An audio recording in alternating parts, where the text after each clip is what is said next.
Sir नमस्कार, मैं doctor Neeraj भूटानी हूँ और वर्ल्ड स्पाइन डे के उपलक्ष्य में मैंने विभिन्न ग्रुप्स में आप लोगों से अनुरोध किया था कि एक कॉमन बीमारी स्लिप डिस्क के बारे में आप अपने सवाल मुझे भेजें, जिनका मैं एक वीडियो के जरिए जवाब देने का प्रयास करूँगा। तो मुझे कुछ आप लोगों के प्रश्न प्राप्त हुए जिनका मैं क्रमवार जवाब देने का प्रयास करता हूँ। तो सबसे पहला प्रश्न जो मुझे मिला है वो ये था कि ये डिस्क क्या होती है और ये स्लिप डिस्क एक्चुअली मतलब क्या है, इस बीमारी में होता क्या है। तो जो हमारा स्पाइनल कॉलम है या मेरुदंड है, वो छोटी छोटी चौकोर हड्डियों से मिलकर बना होता है। वो एक सिंगल हड्डी नहीं है, उन हड्डियों को हम वर्टिब्रा कहते हैं। और दो वर्टिब्रा के बीच में एक गद्दी नुमा या कुशन नुमा एक स्ट्रक्चर होता है जिसे हम कहते हैं डिस्क। तो ये चूंकि हड्डी के ऊपर हड्डी नहीं बिठाई जा सकती, इसलिए कुदरत ने दो हड्डियों के बीच में एक कुशन या एक डिस्क दिया है ताकि वो हड्डियां सिक्योर रहें, आपस में रगड़ नहीं खाएं और स्पाइन के मूवमेंट भी हो सके। तो ये जो डिस्क होती है, अगर आप अपने कान को हाथ लगाइए तो आपको जैसा कान का कार्टिलेज है या पिन्ना है, ये कार्टिलेजनस टिश्यू है। तो ये डिस्क भी कार्टिलेजनस टिश्यू होती है, अर्थात ये है तो सॉलिड पर इसमें एक लचीलापन होता है। और इसकी संरचना इस प्रकार से होती है कि इसमें बाहर की तरफ एक रिम होती है फाइब्रस टिश्यू की, जो काफ़ी कठोर होती है, और इसके अंदर एक कोर होता है जो अपेक्षाकृत थोड़ा नरम होता है। तो किसी भी कारण से अगर ये आउटर रिम है, इसमें कोई ब्रेक हो जाए तो जो इसका इनर जो थोड़ा सा सॉफ्ट कोर होता है वो उस ब्रेक से बाहर निकल जाता है। इसी को हम स्लिप डिस्क कहते हैं। अब इससे संबंधित दूसरा सवाल जो नेचुरली सभी जानना चाहते हैं और बहुत लोगों ने पूछा भी है कि ये स्लिप डिस्क होती क्यों है। तो इसके दो मैकेनिज्म होते हैं। या तो ये क्रॉनिक वियर एंड टियर से होती है, यानी सालों साल जो आप स्पाइनल मूवमेंट करते हैं उससे आपकी डिस्क धीरे धीरे डिहाइड्रेट होती है, उसमें वियर एंड टियर होता है और फाइनली एक जो फाइब्रस टिश्यू होता है वो रप्चर हो जाता है और डिस्क स्लिप हो जाती है। और कई बार ये अचानक भी होती है कि आप अचानक कोई बहुत भारी वजन उठा रहे हैं या ऊपर से कूदे या कहीं गिर गए तो भी इस प्रकार से डिस्क हो सकती है। तो इसलिए बहुत लोग होते हैं जिनको तो डिस्क जो है एकदम वजन उठाते टाइम होती है और वो कहते हैं क्लिक का जैसे साउंड आया, अचानक निकल गई। और कुछ लोग कहते हैं हम तो आराम से सोए थे, पता नहीं सुबह कैसे हमें स्लिप डिस्क हो गई। तो ये अलग अलग इसका कारण है, मैकेनिज्म एक ही है करीब करीब। और उसके बाद लोग ये भी पूछना चाहते हैं कि इसका दर्द जो है इतना तेज क्यों होता है और इसका फर्स्ट लाइन ट्रीटमेंट क्या है। तो इसका तेज दर्द इसलिए होता है कि ये जो डिस्क है ना, ये वहां पहुंच गई है जहां इसे होना नहीं चाहिए, जो उसकी जगह नहीं है। वो जगह होती है हमारे नर्व रूट्स की। तो नर्व रूट्स क्या होते हैं, जहां से स्पाइनल कोर्ड से हमारी नर्व निकलती है तो उस नर्व की जड़ को हम नर्व रूट कहते हैं। तो उस स्थान पे ये डिस्क पहुंच जाती है और उस नर्व रूट को टच करने लगती है या दबाने लगती है। इस कारण इतना तेज दर्द होता है और इसलिए ये दर्द पूरा नीचे तक उतरता है, क्योंकि नस की जड़ पर अगर दबाव है तो नस जहां जहां तक जाएगी वहां वहां तक दर्द जाएगा।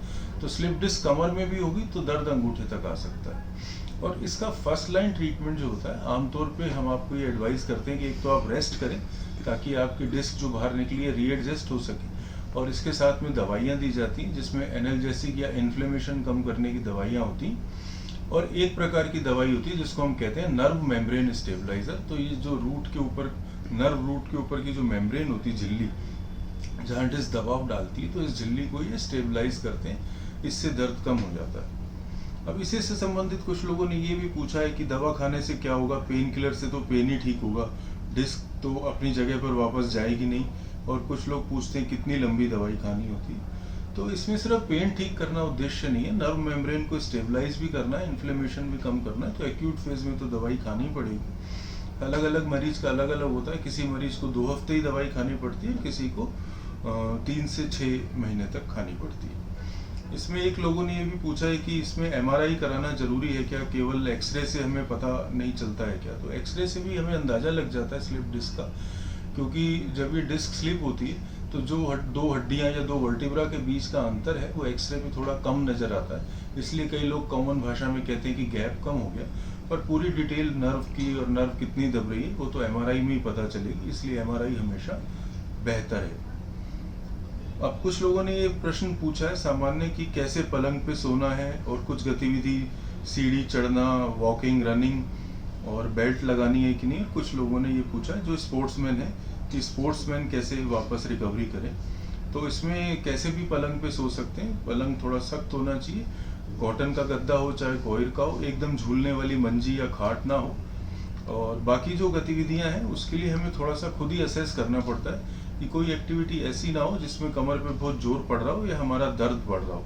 तो स्मूथ एक्टिविटी कोई भी हो हम कर सकते हैं। और स्पोर्ट्स वालों को ये है कि स्पोर्ट्स वालों को ग्रेडेड रिजम्पशन ऑफ एक्टिविटी करना पड़ता है, यानी एक बार तो आप पूरा रेस्ट करें, आराम मिल जाए अच्छे से, तो जो आपकी स्पोर्ट्स एक्टिविटी है उसको धीरे धीरे बढ़ाएं। अगर दर्द थोड़ा बहुत दर्द भी होता है तो भी आप बढ़ा सकते हैं, पर बहुत तेज दर्द होता है तो वापस रेस्ट की तरफ जाएं, फिर धीरे धीरे बढ़ाएं। बेल्ट का आधुनिक ट्रीटमेंट में अब इतना कोई रोल नहीं है, ये सिर्फ मरीज के साइकोलॉजिकल सेटिस्फेक्शन के लिए होती है। अगर बहुत उबड़ खाबड़ आपको कोई यात्रा करनी है सड़कों पर तो आप बेल्ट लगा सकते हैं, बाकी कोई ज़रूरत नहीं है। कुछ लोग पूछते हैं कि इसमें फिजियो का और या किसी पहलवान से खिंचवाने का क्या रोल है। तो ये अक्सर मैंने देखा है, लोग एक एक्सपर्ट या ट्रेंड फिजियो और एक पहलवान के बीच में कंफ्यूज हो जाते हैं। फिजियोथेरेपी अपने आप में एक साइंस है, और फिजियो का जो उद्देश्य होता है वो ये होता है कि आपके स्पाइन की फ्लेक्सिबिलिटी को बढ़ाए और स्पाइन के आसपास की मांसपेशियों को मजबूती दे। तो कोई भी फिजियोथेरेपिस्ट होगा वो आपसे एक्सरसाइज कराएगा, साथ में आपको असिस्ट करेगा। और जो खिंचवाने वाले लोग हैं वो आपको लेटाकर सिर्फ आपके हाथ पांव उल्टे पुल्टे खींचते रहेंगे, तो इसमें नुकसान होने का डर रहता है। तो ये दोनों चीज़ें अलग अलग हैं। और कुछ लोग डाइट के बारे में भी पूछ रहे हैं इसमें। तो मॉडर्न मेडिकल साइंस के अलावा इसमें ना डाइट का कोई रोल नहीं है। अगर बहुत सारे लोग ये मानते हैं खटाई खाने से बढ़ता है या इस चीज़ से बढ़ता है, तो वो मान लें उस चीज़ को, पर हमारी तरफ से डाइट का कोई रोल नहीं है इसमें। और एक और काफ़ी लोगों ने सवाल पूछा है कि क्या ये बीमारी लंबे समय में जड़ से मिट जाती है। तो हाँ, मिट जाती है। जड़ से मिटने का अर्थ ये है कि स्लिप डिस्क होने से पहले जो आप एक्टिविटी कर रहे थे, आप वो सब एक्टिविटी करने के काबिल हो सकते हैं, क्योंकि जैसे मैंने बताया डिस्क एक कार्टिलेजनस स्ट्रक्चर है, कान के पिन्ने जैसा सॉलिड है, पर इसमें एक फ्लेक्सिबिलिटी भी है। ये निकलने के बाद जो भी स्पेस में ये जाती है वहाँ रीएडजस्ट हो सकती है, स्पाइन की कैपेसिटी बढ़ सकती है एक्सरसाइजेस से, और पर सावधानी आपको हमेशा रखनी पड़ती है। और आखिरी सवाल जो काफ़ी लोगों ने पूछा है कि सर्जरी के बारे में लोगों को रहता है कि सर्जरी इसमें कितनी ज़रूरी है और कब करानी चाहिए। तो आमतौर पे सर्जरी तब करानी चाहिए जब दर्द के अलावा पाँव में कमजोरी सी महसूस हो, पेशाब में कोई दिक्कत हो, या इतना तेज़ दर्द हो जो दवाइयों से बिल्कुल आराम नहीं आ रहा और आपकी दैनिक गतिविधि भी उसकी वजह से लिमिटेड हो जाए।